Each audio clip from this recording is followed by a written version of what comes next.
All right, I think people are entering our Zoom space here for another Monday night program. It's a privilege to welcome you. My name is Shannon Jackson. I'm Associate Vice Chancellor for the Arts and Design here at Berkeley, as well as Hadidi Professor of the Arts and Humanities. It's a privilege to welcome, as always, our students, community, and faculty members tuning into our regular Monday night programming, A+D Mondays, where we seek to feature the people and ideas, the practices and movements that most compel the Berkeley faculty, our staff, our students, and community. Um, if you have heard me introduce this series in previous events, you also know that this series coexists with a course, Humanities 20, Exploring the Arts and Design at Berkeley, and it's a privilege to welcome students who are tuning in for that course. You've also perhaps heard, and some for the first time, might want to know that this series is co-curated by a range of campus organizations at UC Berkeley. The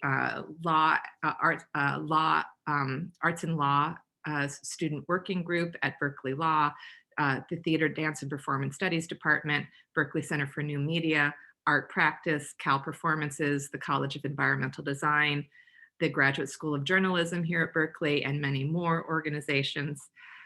Also, I'll remind you that this series is titled Together, Reinventing Politics, Reimagining Health, a title that we collectively derived based on our shared commitment to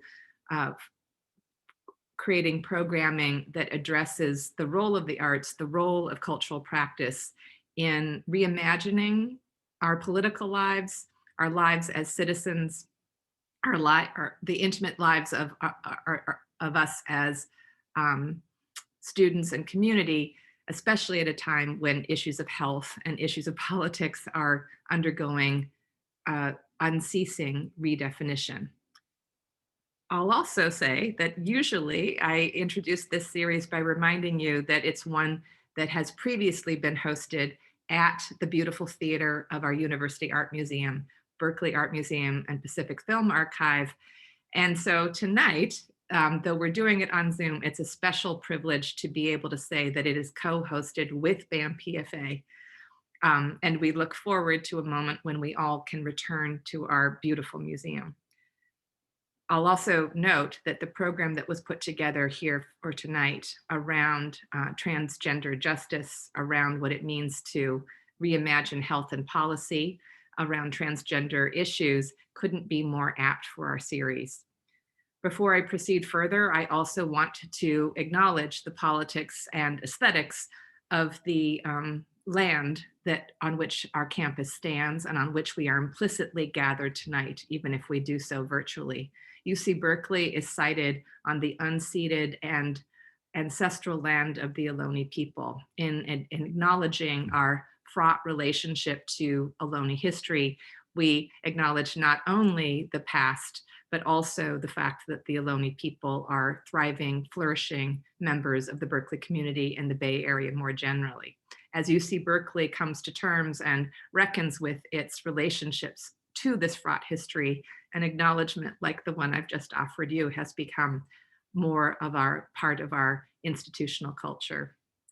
I should say that in general, as we think about the politics of space and the role of cultural practice in redefining it, we're always welcoming new ways of imagining what it is to inhabit space together.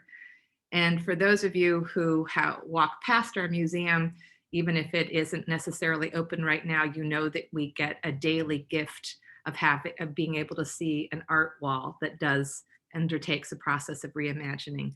Edie Fake's piece on the art mural, Possible to Spy from the Sidewalk, is one that imagines and reimagines affordable housing for trans elders in an inventive and imaginative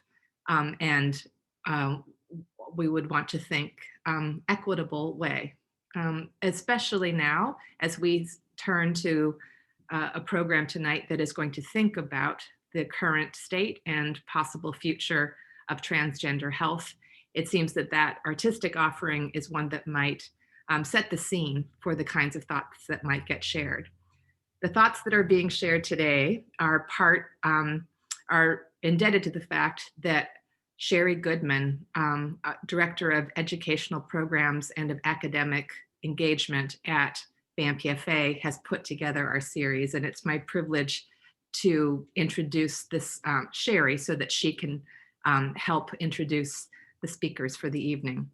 Sherry is, as I said earlier, Director of Education and of Academic Relations at Berkeley Art Museum Pacific Film Archive, and she has designed public programming and interpretive components for the museum's exhibitions for over 25 years.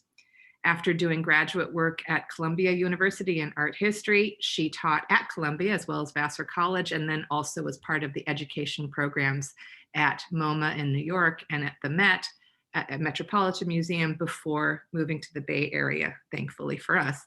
She has a very special interest in thinking deeply and imaginatively about the role of the arts in elevating the student experience at UC Berkeley. And tonight's program is one amongst the many, many, many, many programs that Sherry puts together in order to propel those goals. So without further ado, I hope you can help me welcome and thank our visionary and relentless colleague, Sherry Goodman. Sherry, I'll pass the screen to you. Thank you, Shannon. I guess I wasn't really expecting an introduction like that, but thank you. It's a great pleasure for me to introduce Clair Farley, Jenna Rapues, and Mere Abrams, who together will be discussing issues of real importance for the transgender community and for our society. Before I do, I want to tell you actually what Shannon has already mentioned, that the program itself was inspired, whoops, there went my text, but that's all right, was inspired by the Art Museum's current art wall project by artist Edie Fake, titled Affordable Housing for Trans Elders, which you see pictured here. It's painted in the colorful and decorative architectonic mode that Edie calls ecstatic architecture. The monumental mural expresses an aspirational vision for shelter and community for older transgender people. The art wall, which was curated by BAMPFA Associate Curator Elaine Yao, will be on view when the museum reopens, hopefully later this spring.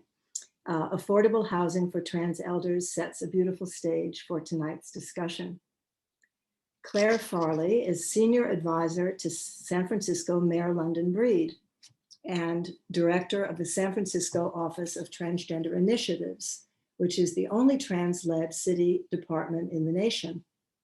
Clair has worked for over a decade advancing LGBTQ+ and equity and economic development programs. She's been awarded the Outstanding Voice Award from the San Francisco Business Times and recognized as a, quote, soldier of social change by San Francisco Magazine's annual Women in Power issue. Her story and work have been shared in award-winning films such as Red with Blue and American Transgender Nation. Jenna Rapues is Program Director of Gender Health at Gender Health San Francisco at the San Francisco Department of Public Health.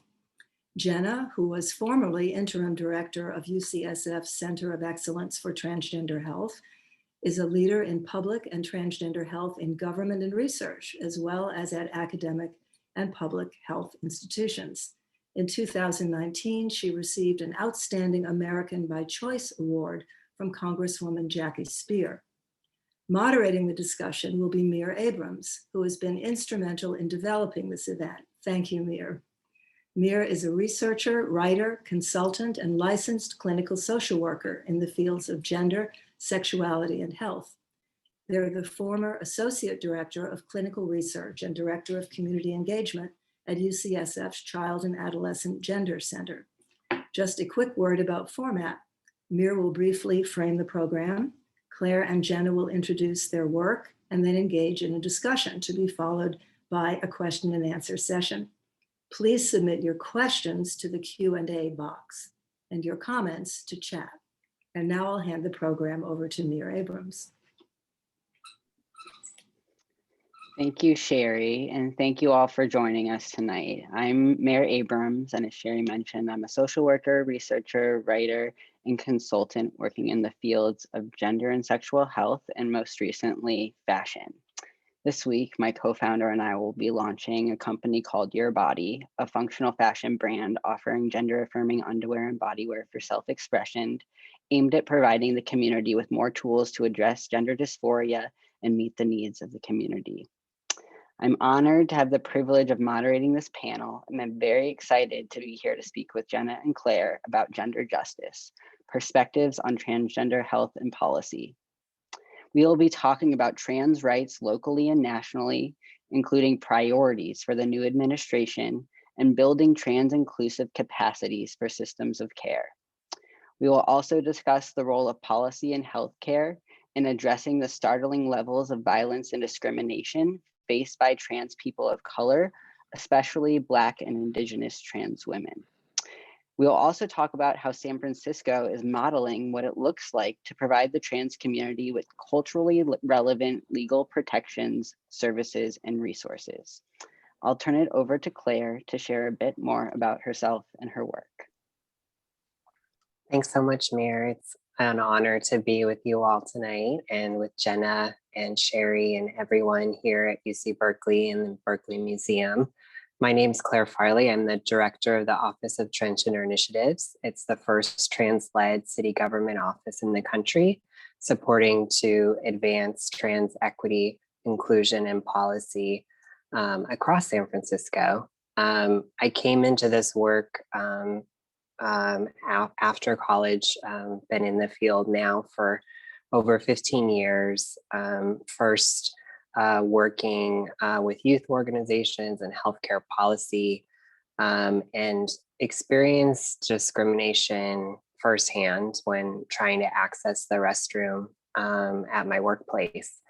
And when I came out, getting fired really inspired me to want to make change and want to be an advocate and a voice for those that often don't have the access and resources to do that. So I moved to San Francisco, and the rest has really been history. I worked at the SF LGBT Center for 10 years, running their economic development programs, where we launched the first trans employment initiative in the country, as well as small business and rental assistance and other initiatives to really help connect our community to asset building, economic mobility, and resources. And then in 2017, I was appointed by then Mayor Lee to senior advisor on trans initiatives and director of the department. And we work really closely across city government to try to make change. Since January, we've trained over 15,000 or 1,500, employees on trans inclusion. We track legislation from states that are anti-trans and LGBT. And then we've also worked on several different initiatives from Trans Home to other really creative and community-led projects to really have community-led solutions that have really been compounded now with COVID. And one of those projects, we have a short video that we wanted to share on Trans Home, and we can play that now.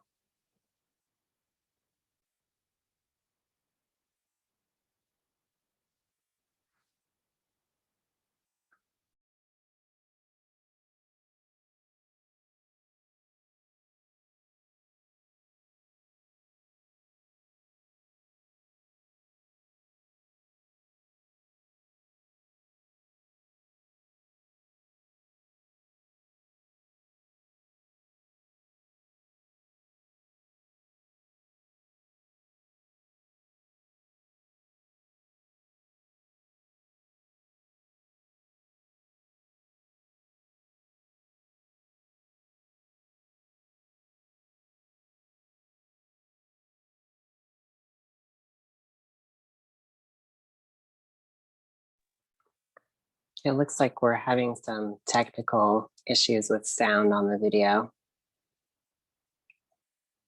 we can just jump ahead. I'll turn it over to Jenna. Can try to play videos later. Great. Thank you so much. And yes, I think if there's opportunity to play the video, I'm more than happy to showcase the work that Claire's team has been leading. My name is Jenna Rapues. I'm the program director of Gender Health SF with the San Francisco Department of Public Health.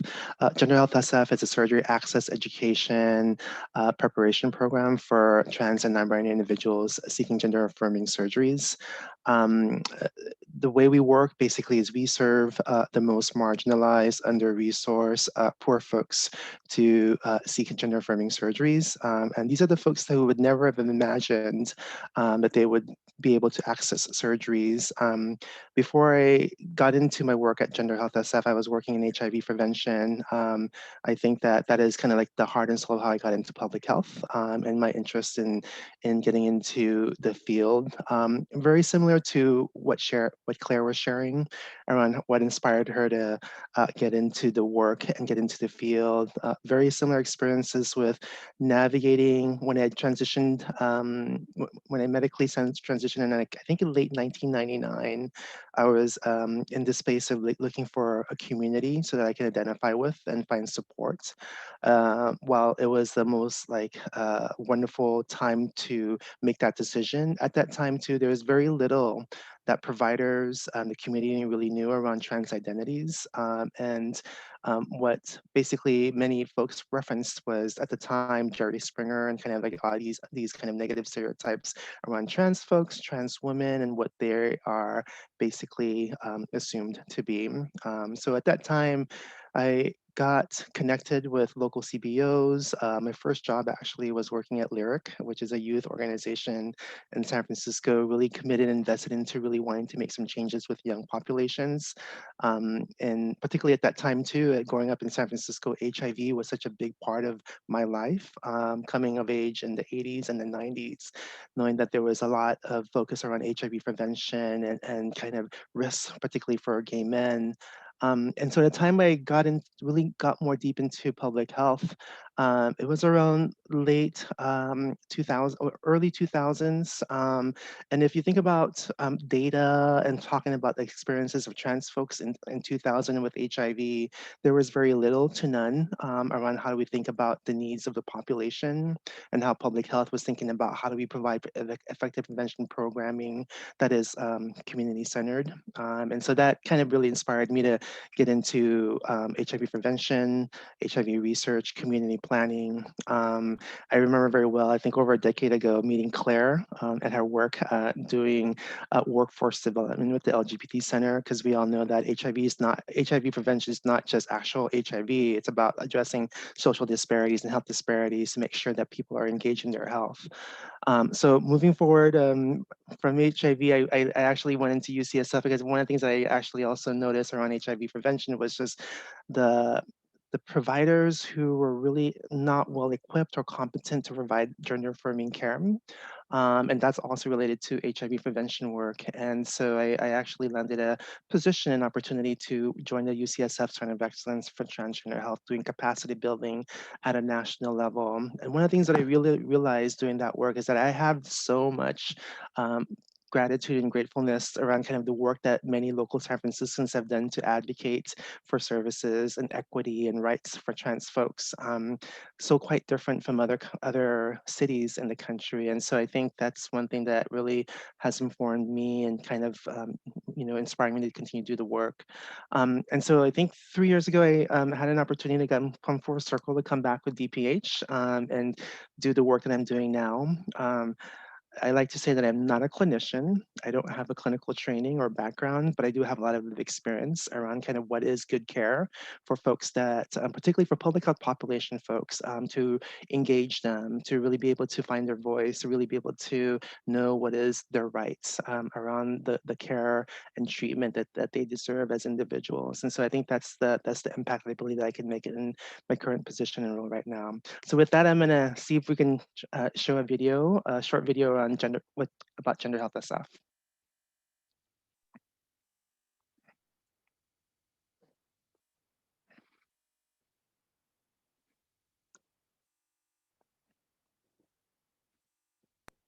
Gender Health SF is your partner in accessing quality gender-affirming healthcare. We're peer-led, we value compassion and community investment, and provide care regardless of immigration status or lack of income. To learn more, please check out our website at www.sfdph.org/genderhealthsf.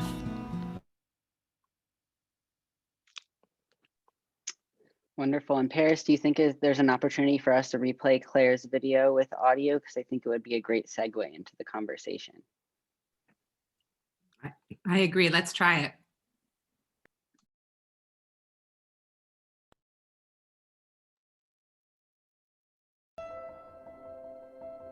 Home. It's a small word with big meaning. Our home is our castle. Home is where the heart is. There's no place like home. Because home means love.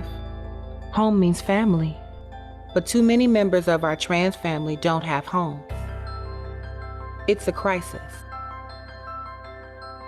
Many of us end up homeless because of discrimination. You feel tired because you don't have a safe place to sleep. You can't apply for jobs without an address. And you often face violence and discrimination. No one should have to go through this. But we can fix this.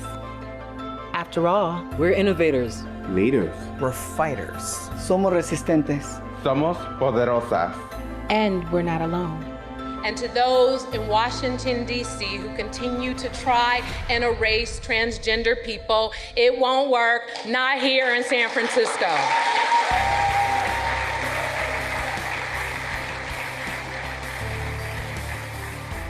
When we work together, there's nothing we can't do. Join us at Our Trans Home SF to get involved. Everyone deserves a safe place to call home.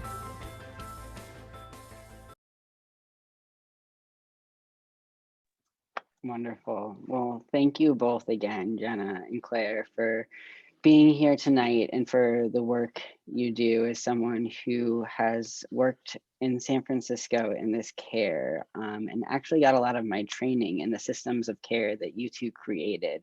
I owe you an immense amount of gratitude for showing me what trans-led initiatives in care look like. And so I think that that's a great way to start off our conversation about the state of trans legislation in healthcare in the state of California and beyond. And I'm wondering what strides have been made in the past 15 to 20 years and what challenges have not yet been addressed. And maybe you can also speak to some of the challenges that we're facing in the present moment in 2021. So who'd like to jump into that question first? I'm happy to start, and I just want to also flag, thank you, Mere, for sharing that. I was thinking the same thing when Jenna was sharing her story of starting at Lyric, because I started there when I moved to San Francisco, and so the work that she did, helped support my journey. So I still get emotional when I watch that video. So I'm coming back to reality. But no, I think really for me, if we look at the last 4 years, and then I'll kind of go broader into the last 10, 15 years, is that we've seen a huge rollback of trans and LGBT protections from the previous administration. And those attacks, I think, obviously have been from the religious right, been from Republican leaders. And we saw attacks both across healthcare, housing, education, public accommodations, workplace protections. And really, I think those rollbacks speak to what the last 10 to 15 years has been, is community really working to try to move us forward, both locally, statewide, and on the federal level. Last month, the Equality Act passed the House again. That's been an effort that we've been a part of from kind of a Bay Area advocacy level for the last 10, 15 years. So I think we really continue to see that there's this momentum of all this work that was built and then all these things that were taken away. And as we've moved into the new administration, the Biden-Harris administration, I really do have more hope. On day one, we saw workplace protections put forward in terms of further equality for our community. We saw the reversal of the trans military ban. And I think we're going to continue to see kind of a strong push forward, but it has to be more than just removing those rollbacks from the previous administration. It needs to be foundational. And I think some of the ways that we've done that here locally really speaks to the work that Jenna and team are doing now, in that, we were the first city to provide comprehensive healthcare, making it possible for SF employees to access transition-related care. To, I think we were the second state to provide gender non-binary X option on California birth certificate and driver's license, to even last year, which I thought was such an incredible coalition and effort through the Latina Coalition, or Trans Latina Coalition, had AB 2218, which was a transgender wellness and equity fund, which would be the first equity fund of its kind statewide to really invest in trans wellness and healthcare. So I think there's still so much work to do, but I think if we look back, we can see that, the community has been fighting all the way from Compton's for San Francisco and California to be a stronger place. And we've really been a model for the country. And although we spent the last 4 years fighting to retain the rights we do have, now as we move forward, it's really important that we continue to stay mobilized and continue to work together in coalition, because we don't want to just protect what we have, but we want to continue to build towards a stronger, brighter future. Thank you so much, Claire. I really want to just highlight what you said about a stronger, brighter future, because I think for, a long time, this community has settled for much less than it's deserved. And now is the opportunity for us to move forward in a way that, demands the things that we deserve. So, Jenna, would you like to speak to kind of the state of things in healthcare, the strides that have been made, the challenges that have yet been addressed in healthcare, as well as the Department of Public Health and public health issues as well?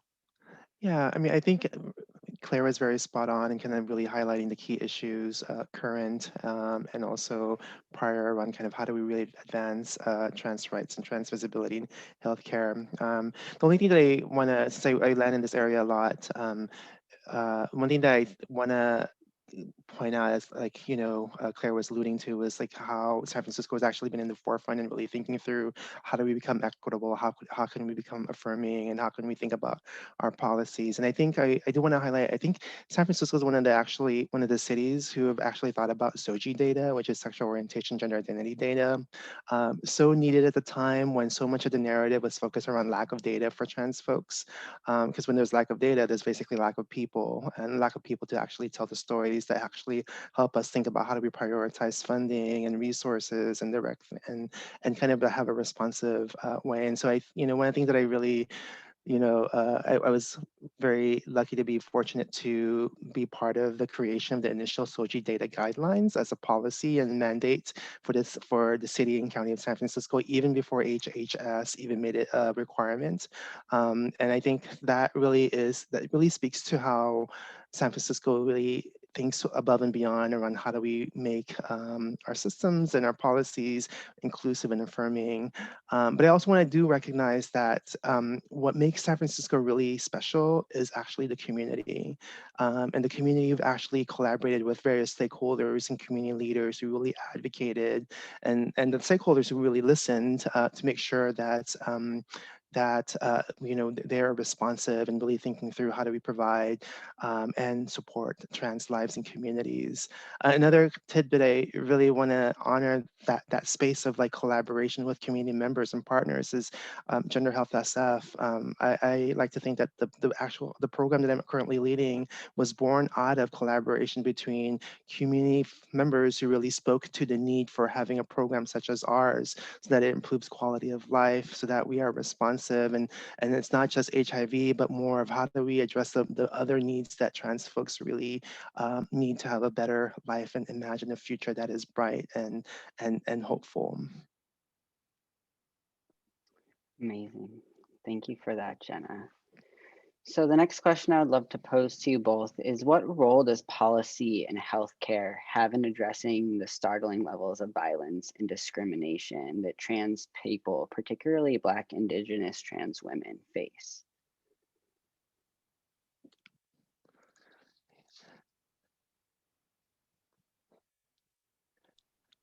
I mean, I think like that's a really hard question, right? I mean, it's not a hard question, but I feel like there's a lot in our systems that's not perfect, and there's a lot in our systems that are still systemically broken. And by means of that, I mean, there's a lot, even in my current workplace, there's a lot that I'm still having to just do a lot more one-on-one and educating and really building capacity so that our workforce are aware around the nuanced experiences of trans and non-binary people. And then added the layer of identity around BIPOC, Black, Indigenous people of color, and kind of the layers of nuances and what that means. I think there is definitely an area, and there is an area to actually for us to center the voices and experiences and elevate the experiences of BIPOC people, so that our policies are collaborative and really comes from the community. Oftentimes too, I think about when we think about BIPOC people, they're usually most of the people that are not at the table and thinking about policies and creating policies. So, I think there's an area for having workforce development or leadership development and around how do we center those voices so that our policies are intentional, our strategies are really centering the folks that really are affected by discrimination and transphobia and all the other intersecting identities. Yeah, I would really like just build off of what Jenna shared is through our advocacy work with the Board of Supervisors and working with the mayor's office to support funding for community organizations, we developed a trans advisory committee because we didn't want it just to be kind of our office or other departments that were doing this work. We wanted to really be centered around community voice and experience. But I found it really inspiring when we were doing our I guess advocacy week a couple years ago in City Hall.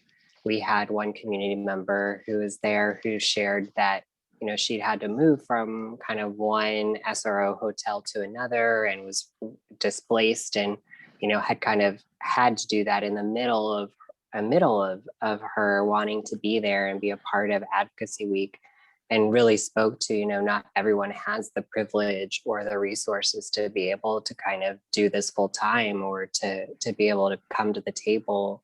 And so I think we have to kind of continuously kind of check ourselves both that, do we have trans people at the table? Do we have trans BIPOC people at the table?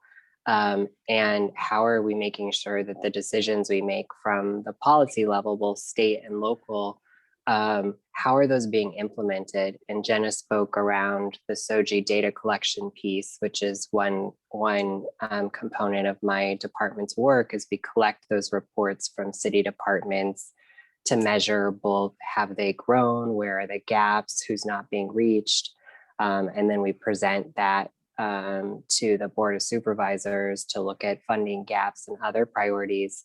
But it's so important that we don't just create policy, but we also have to implement it. And so the fact that there is an office like ours and that there's a gender center like Jenna's work, we're able to actually do that. And then I think the second piece to that is, how do we get folks trained around asking these questions? I think, we've trained 1,500 SF employees within the last year or last 6 months. And, we have one trainer that does that work.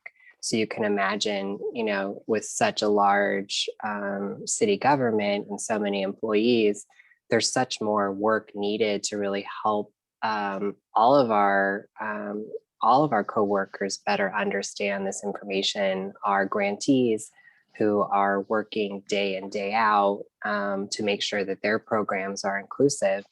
And so that starts with education. And then that also, to Jenna's point too, is like folks need to hire us. We need to have a seat at the table. I mean, Jen and I are the only two trans directors within the city and county of San Francisco working for the government. And, we have done the work, and so we can build trust and help bring others to the table.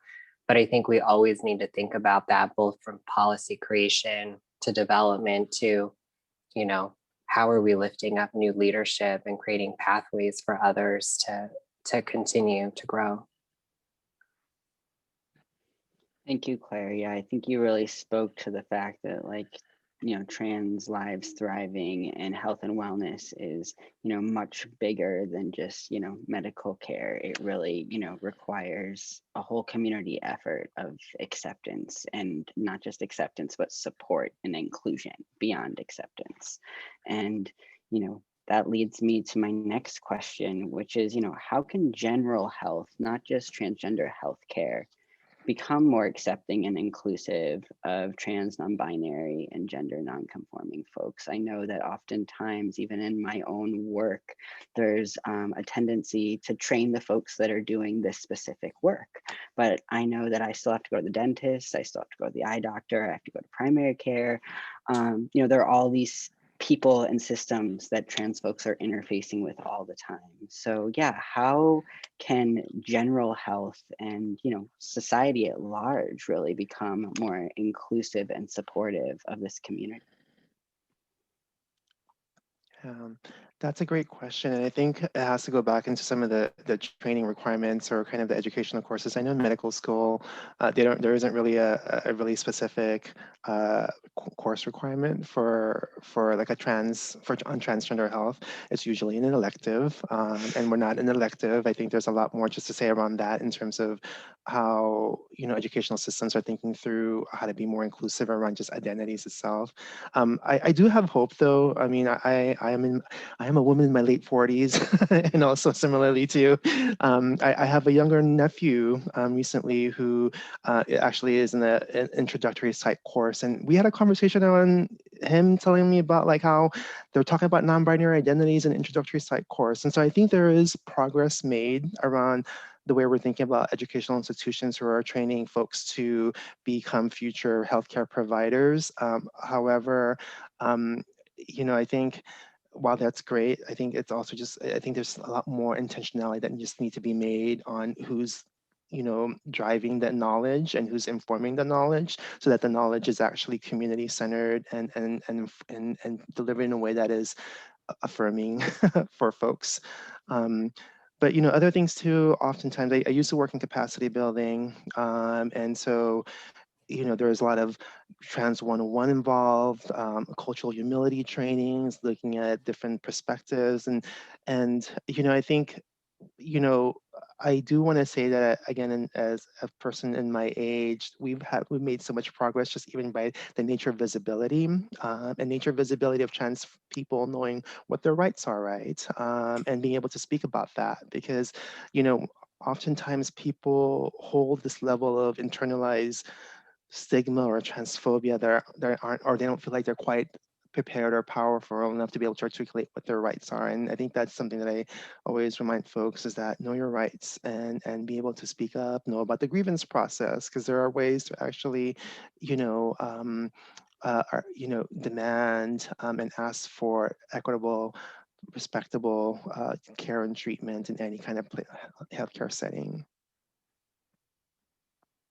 Yeah, I would just add too, and Jenna spoke about this in the past too, but I think, such as her peer navigator program through Gender Health SF, I think it's so vital that if you're having struggles or challenges accessing healthcare, and I know I have in my own experience as a woman, as a trans woman, oftentimes providers don't believe, that you have a disability or an illness. And, Mere, to your point, oftentimes it's just trying to go to the dentist or other things where, you could really come up against, just respecting pronouns and basics that, we all take for granted being a part of the community. So I think really like one, knowing where you can bring in support and asking for help, whether it's just having someone go with you to a doctor's office or help make an appointment. And then also, I think it's really about looking at where are their community resources to access. Is it going to Lion Martin Health Center or Gender Health SF or other resources that you don't need to explain yourself or explain your transition or your experience? Because healthcare shouldn't be about you educating your provider. I think we've also really noticed this specifically in terms of the COVID relief response, and that inspired us to launch the Trans Wellness Survey, because we really wanted to get a better sense of what is the experience folks are having getting tested, what are the expectations around vaccine access and hesitancy. And then more broadly, we've seen such a rise in mental health issues and barriers and anxiety and isolation during the pandemic. And so, how can we really prioritize some of those training efforts and educational opportunities to make sure that mental health is affordable, that we're getting our providers trained? And so I love the idea too of requiring kind of all education licenses to have a trans inclusion training or more, or a full course, because I think if we don't build it in, we have to counter all of what's on social media, all the attacks from previous administration, the religious right. And so we have to make sure we're countering that with as much true information as we can. Thank you for that, Claire. And, I would love for you both to speak specifically to the importance of workforce opportunities, both, now and for future generations. And what is the state of things currently, and what is being done to create more of these opportunities? And maybe you can even speak to people's rights in the workplace that they may or may not know about, and how to kind of navigate being yourself at work. Yeah, I think, that's such an important question. When I worked at the SFLGBT Center, so much of my work was coaching job seekers and those that had been laid off or left work to start a new career, or just recently coming out, to working with employers to make sure that they had strong non-discrimination policies in place. They had transition support. And so I think that, I think it's about looking at where do you want to spend 40 plus hours of your life a week? What is going to fuel you? What's going to inspire you? Obviously, that's not always a choice. It's about economics as well. And so, I think we also have to look at pathways of education, who has access, who has privilege, what are the scholarship opportunities, the leadership development opportunities to help folks grow into new roles and opportunities. And then I think for the specific kind of process, it's, getting a coach or a mentor, someone who can help navigate, what name do I put on my resume? How do I come out to past references that maybe don't know, that I've transitioned, to, do I want to be out on the job? I think we often ask that as a question, as if it's a choice, but for non-binary folks, that's not a choice. Like respecting someone's pronouns is not a choice. It needs to happen. And so working with employers to make sure that there's, strong systems around both, 6 months to 3 months surveys to identify what is their experience through onboarding, to making sure that they have comprehensive health care. I mean, because obviously we also have to think about not just who will hire us, but where do we want to work? And so employers really need to step up and not only hire us, but really create strong, strong services or strong healthcare services to make sure that, you know, FSS is covered and other services that oftentimes folks say, oh, this is elective care or this is a nice to have, but no, healthcare is a basic human right and it's essential.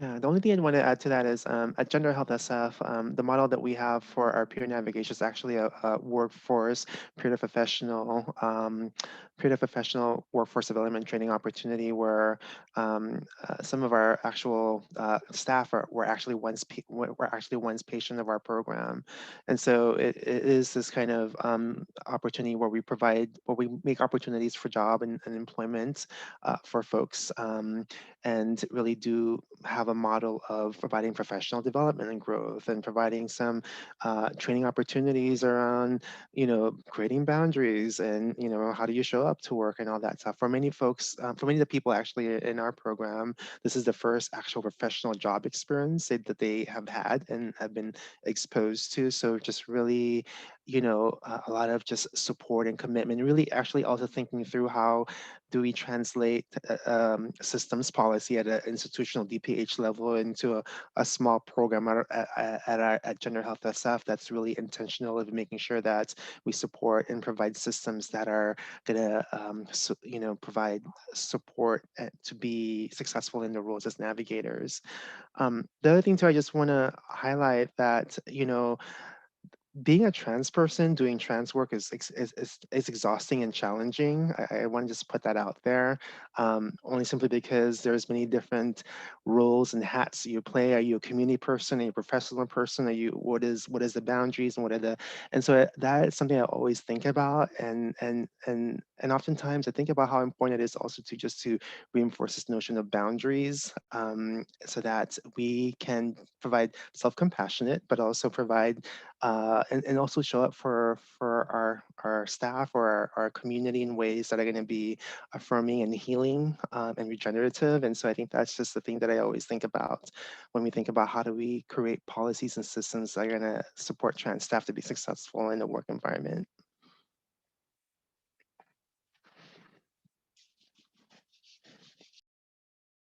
Building on the work environment conversation, do you all have any tips or best practices you can share about how to be a trans inclusive organization, how to be a trans inclusive business, and what things anyone can do, right? Not just trans folks, but what can anyone do to help build and contribute to this effort? Yeah, that's such a great question. And it shouldn't just be trans folks. I mean, I think of the word allying or ally is it's not something that's like a stagnant piece, right? So, you know, if you're an ally or you're allying, it's something that changes every single day. And so you have a choice, you know, whether that's talking to family members in Montana or Idaho, where they're passing this horrible kind of trans attacks on our youth. Or, you know, even really small things like whenever I see a new city employee who has pronouns in their signature line in an email, I'm like, I want to get to know them. You know, it's just these very kind of small ways of feeling affirmed. And I think other ways that folks can really do that is, you know, also, you know, recognizing your own kind of growth around areas, not really expecting trans folks, you know, obviously this is an educational opportunity, but in general, not expecting trans folks to always do the labor and the work to help you come up to speed. I mean, there's so many resources out there now and so much information. And then I think also finally, this is like really lifting up trans leaders and stories. You know, I think to Jenna's point earlier is that like we have to continue to create room and opportunity for the next generation. And that means mentoring and creating visibility and really highlighting folks. So that could just be sharing their handle or an article or an op-ed they wrote, or encouraging them to try out for something, an internship or a fellowship. There's just so many ways. I think it's hard to name a few, but those are just a couple. Yeah, rightfully so. I mean, I think just what Claire was saying, hire trans staff, support trans leadership, but also when doing that, also think about how you're structuring your workplace to be affirming and have policies that are non-discrimination policies to ensure safety, and also too, I want to say that many trans folks have many different levels of relationships with trauma or experiences to trauma, and so just really thinking through a trauma-informed model so that you can uh, ensure that staff and everyone else has a similar framework and how to reduce trauma and address trauma for folks who've had that experience. And also to just this notion of healing-centered engagement, which is, working with trans folks around healing as opposed to pathologizing, and really creating kind of systems that are going to be, again, this notion of supporting their leadership. Oftentimes, if your organization there's a lot of different things out there in social media or other places that are thinking about how to make organizations more inclusive. There's an audit list that exists that could be helpful too in thinking through a checkoff list of, do I have staff employee? Do I have workforce policies? Do I have, bathrooms and signage and all these other things that are really helpful just to show folks who come into your clinic or into your workplace, this is a safe and affirming place to work in.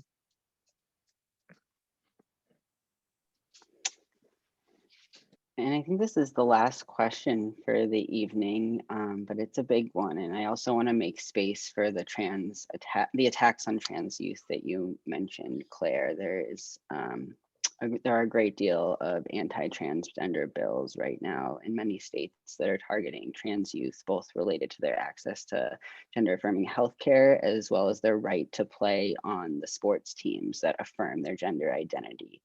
And I would love for you both to speak a little bit about, what does the landscape for youth look like in San Francisco? How is San Francisco modeling what it looks like to provide community-centered, culturally relevant care? And how is that drastically different from what we're seeing in other states? And how can we, as the city of San Francisco, as California, really support those in other states who are facing these violent attacks? Yeah, that's such a great question. I mean, I think this particular kind of policy piece really impacts me a lot because, as a, trans person, I remember what it was like to be a young person trying to be on sports team. I think I was, put on football and baseball. I only made a season with both of those because I was horrible. Is that it's such a myth that, trans women are going to beat out other competition or to excel over other women. And I think it's that kind of gender stereotyping that, the women's movement, the trans movement, racial equity movement is trying to fight against. And so I think it's so important that we name that, as a form of white supremacy. And that we really lift up the fact that these are children, these are kids. This is a 6-year-old trans girl that, just plays with her dolls and wants to hang out with her friends. And I think that, there's over 100 pieces of legislation that have been introduced over the country. My home state of Montana, I think, has 2 or 3. The only one that's passed currently is in Idaho, which has been challenged. And one way in San Francisco we're challenging that is that we have a 12X legislation, which bans citywide travel for any employee to those states. And we saw that in North Carolina, had a huge impact on their economy. And then we also prevent any contracting with states that pass anti-trans or anti-LGBT legislation. So I think sometimes, it does require us to hit them where it hurts, and that's often the economy. And that means not going to sports events or other, conferences or other things in those states if they're going to be proponents of hate. I think something locally we're doing, our parks program and our recreational activities are all gender expansive, are all available for gender expansive youth, and assuring that restrooms and all of our school systems at SFUSD have gender neutral option and parent and student opportunities. So I think we have really strong policies here. Doesn't mean that we don't need to continue to grow that. But I think we just have to keep remembering that these are kids, and we really have to name it for what it is. It's so important. Thank you, Claire. Jenna, would you care to speak to the state of things for trans youth in San Francisco and beyond?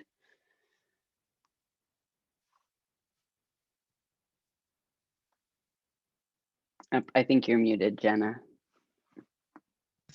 I'm sorry about that. No worries. Yes, really great question. I mean, the only thing that I would add, particularly in the state of trans youth and advocacy and earned rights. I mean, I think again, I got into public health and particularly this type of work for over 20 years now, and I've seen changes happen incrementally. And by meaning of change is that there are advocates, community members who really stood up and spoke on the unjust rights and unjust treatment of community members and kind of like what its equitable access might look like and care look like. Just alone, I think I want to highlight recently the American Psychological Association just really put out a statement to support actually gender identity and what that means. That's a huge, big undertaking, actually a big win nationally, but we don't talk about it and don't celebrate it. But in terms of why that is a big win, it actually reduces the pathologization of folks, right, and gender dysphoria and what that means. And so these have like, I mean, these wins have big implications in how we think about treatment and access and care, and particularly for young folks. And when so many of the right-wing agenda is to actually change and stigmatize, and we've experienced that for the past 4 years with the previous administration. So my only word of advice is, I think, reach out, connect, collaborate, get involved with different kinds of groups that are really doing some advocacy work on a local and national level. For trans folks specifically, there is a TPATH, Transgender Professional Association for Transgender Health, and then there's various conferences, national conferences, such as the Philly Trans Wellness Conference. Really for many folks who are in community or in thinking very much the same around how do we create change and imagine that so that we create a better future for our young generations and moving forward. Great. Thank you both so much for taking the time to share your wisdom and experience and knowledge. The work you do is so important, and the way you all are modeling, again, what community-centered, gender-affirming, trans-led initiatives look like is truly amazing. So I just, again, want to say thank you both before we open it up to the audience for questions. So let me check the question and answer box here, and we'll pull up some questions. So we have one person who says, "Hi, I'm a transgender woman who is working in tech and will be shortly retiring. I would love to work in support of the transgender community. Any recommendations on how to do this, what the needs are, and who to contact? I live in San Jose."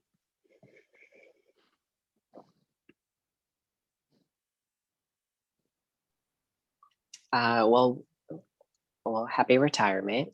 I'm jealous. But no, I mean, we need volunteers. And, I would recommend reaching out to Trans Lifeline as one resource. They're always looking for call support and other opportunities. Also, the SFLGBT Center, your local kind of community center, often has referral and resource lines. And I know when I came out, when I was 18 in boarding school, I called the center in San Francisco and said, "Hey, what is transgender?" And someone was there to explain that to me and help me understand that there was other people out there like me. And so I think just, being a friendly voice on the other line can be so much. And there's tons of other opportunities out there. I would recommend researching some of the trans programs in San Francisco, just see where you feel like there's a fit, or in San Jose. Yeah, the only thing I want to add, since you've mentioned that you were in trans and tech, or had that experience, there are some small groups locally in the Bay Area around trans folks who are in tech, and actually have been intentional with providing education courses for folks who want to get into tech. So if that's something that you're interested in, I definitely would encourage you to research that, so that there's this that the notion of giving back to community that that could benefit other folks. I love this next question. How do you see the transgender future in 20 years in terms of discrimination and within folks' everyday lives? Jenna, you want to start? Yeah, how do we see trans discrimination, trans rights in 20 years? Yeah, the future in 20 years. What does everyday life and discrimination look like? Oh my gosh, that's a really profound and big question. And I would just say it's boundless in terms of just how we even think about trans identities. In the span of me being trans in my 20 years at least, I've learned so much just in the past 10 years around how do we think about trans, and have the vocabulary to do so and really articulate in a way that resonates for many other folks. And so when I think about trans rights and discrimination, I am hopeful that we don't have to do one-on-ones, that many of the things that we talk about are just part of our general vernacular and vocabulary. It's part of trans education is integrated into our schools and education, medical education. And I think, the more it becomes a normal part of the more trans visibility and trans rights becomes a normal part of our being as a society and as a community, I think there is more a sense of really being able to have true intentional leadership and commitment and inclusion of folks in our society. That's beautiful. Yeah, I would just add, we did a visioning exercise similar to this with our Trans Advisory Committee, and the question that the chairs raised was kind of, what does trans liberation look like? How do we win? How do we get there? And that also means racial equity and so many other pieces of freedom. But I think one place that I would love to be able to see is like actually where have the trends changed, like unemployment not being at 3 times the level, underlying health conditions and other issues that, is compounded and impacts our overall wellness. How has that changed? Are we healthier? Are we happier? Are we more connected to resources and family? So really looking at some of those social determinants of health, like where have those evolved, and really looking at the numbers to say, are we making, equal wage? And, if we look at past movements, those are the questions that we're asking today.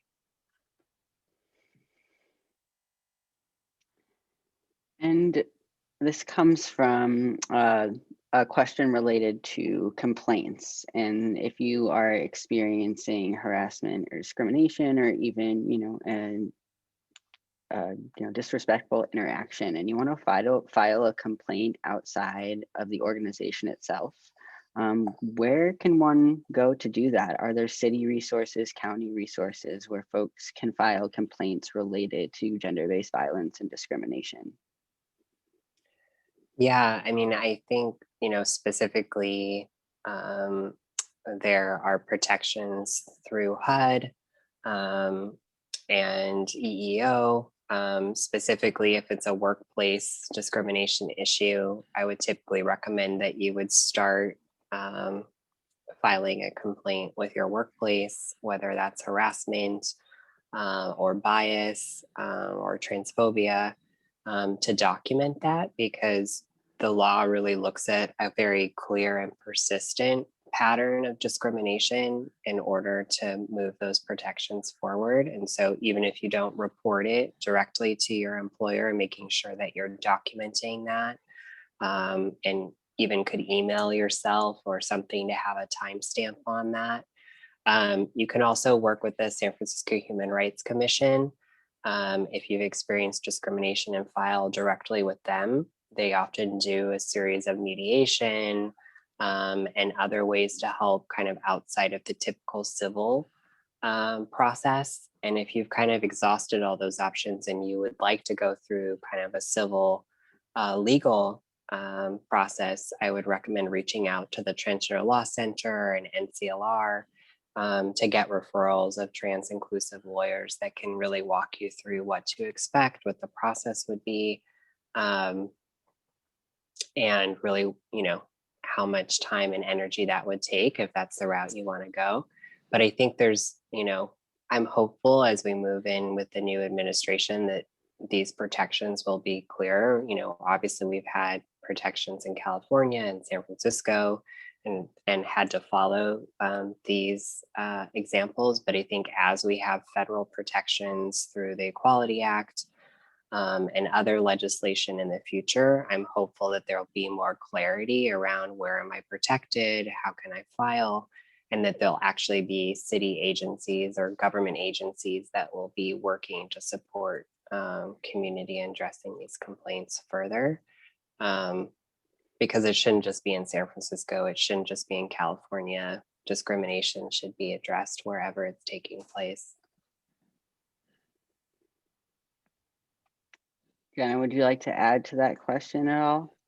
I mean, the only thing that I would add is if you were a patient having had a negative experience with a provider, there's usually like an Office of Patient Experience or a place where you can actually file grievance around egregious acts that you think that were discriminatory. I think, you know, every patient has that right.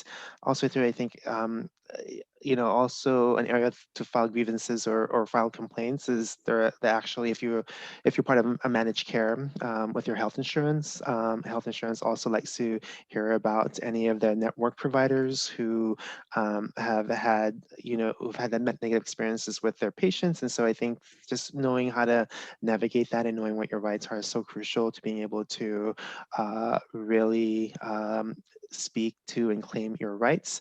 The thing about many of these places or sites, they do investigate these claims of discrimination or transphobia. And so, you know, if, you know, I think part of the thing that happens for many trans folks is this notion of holding a sense of stigma. As my voice or my treatment unfair? Is that worthy enough? And yes, I think absolutely right. You know, it's so important that, you know, one speaks up and feels empowered to do so and uses their right to file these complaints to these different entities. I would also just add quickly too that, you know, based on California harassment law, if you report, you know, an experience of discrimination or harassment to a manager, they're required to report as well. So you don't necessarily have to always do all the work yourself. I mean, as a mandated reporter, you know, obviously, you know, it's very important that if you hear of discrimination happen, that you let folks know that you have to report. But, you know, there will still be an investigation. Our office usually comes in after the investigation takes place to kind of support with the EEO training and trans inclusion initiatives. But I think to Jenna's point, it's like you should always be able to come forward and feel safe to do that, just recognizing that, you know, it is your choice. Thank you both for that. This next question brings us full circle to the mural that really inspired this event and focuses on the needs of trans elders and older adults. Can you speak to the initiatives that exist to support trans elders and older adults and how we can work to provide this part of our community with the support they need as they grow older and resources? That's a great question. One of the other things that I do on my free time is I'm actually a board member of Open House San Francisco, which is a housing program in the city and county of San Francisco for LGBT seniors. So they have affordable housing, accessible, but also create programs and community space for folks to be connected. Even though a program is quite different now because of COVID, program is still happening. As we all know that many LGBT, specifically trans elders and seniors are highly isolated and have been really greatly impacted by the onset of COVID.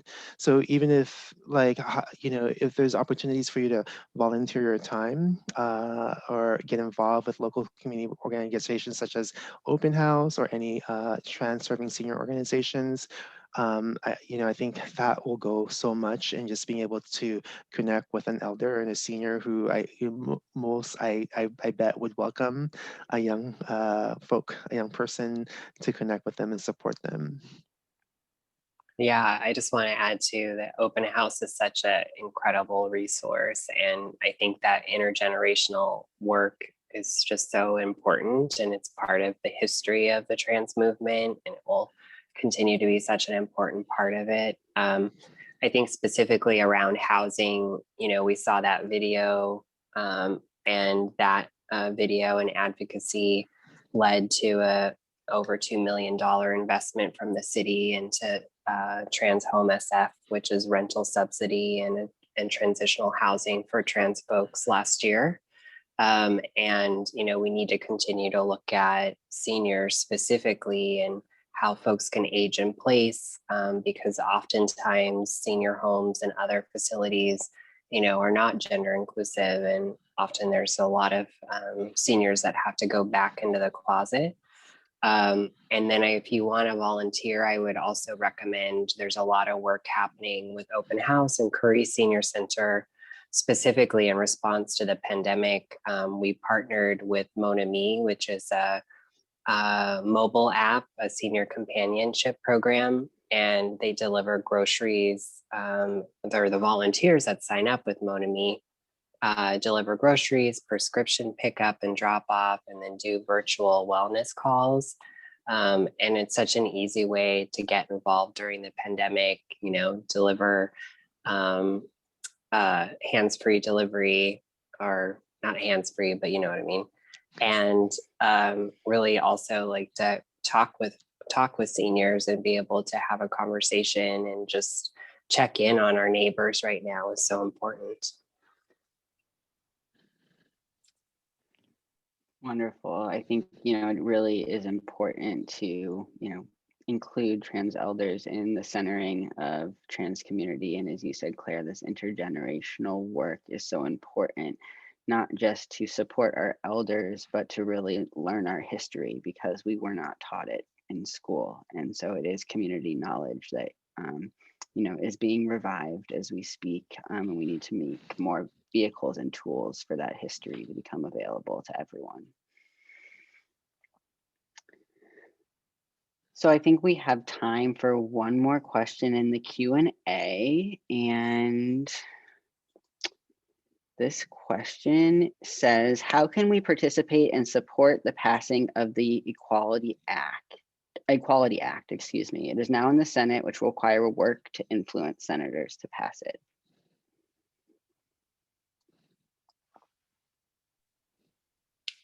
Yeah, I mean, I think the question answered itself. We need to call your senator. There's several different kind of sign-on forms through NCLR and other national TLC, Trans Law Center. There's also Mayors United Against Discrimination.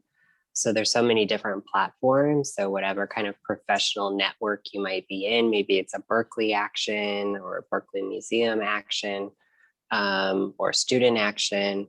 But I think as many voices, as possible, both in terms of kind of social media and online engagement through Equality Act, but also contacting your legislators is so critical to move this forward. Anything else to add, Jenna? No, I absolutely what Claire said really highlighted really well. Wonderful. Well, I want to open it up to you both for any closing remarks and just reflections from the conversation. Again, I want to thank you both so much for being here with us today, and thank Berkeley for having us to be a part of this program. But yes, any closing remarks you'd like to leave our audience with? That's a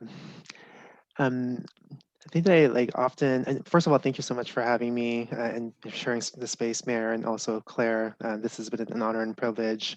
And the only thing I really want to share is that to me, I'm amazed that I am in the position that I'm in, not because that I can actually lead, but actually the reason why is because I am I'm now in a department where I see trans people and trans staff and actually creating some systems, which is amazing. It wasn't like that 20 years ago where I was the only trans person.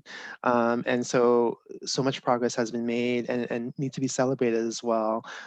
It's, you know, it's not just me, but also my predecessors and folks who were my mentors. And so I think there's so much to honor and pay respect to around the movements and the advancements that we've had over the past decade and beyond.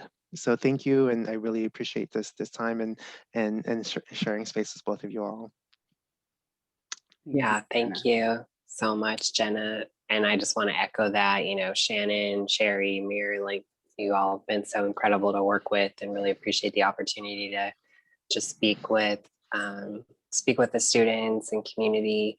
I think oftentimes, you know, our work can happen in a vacuum. And so I think I would just kind of final thought is just kind of continue to learn, continue to get involved, and, you know, obviously continue to take care of yourself and practice social distancing and wear your mask, get vaccinated. But, you know, when you do have time and energy to give back, it's just so critical. We need more.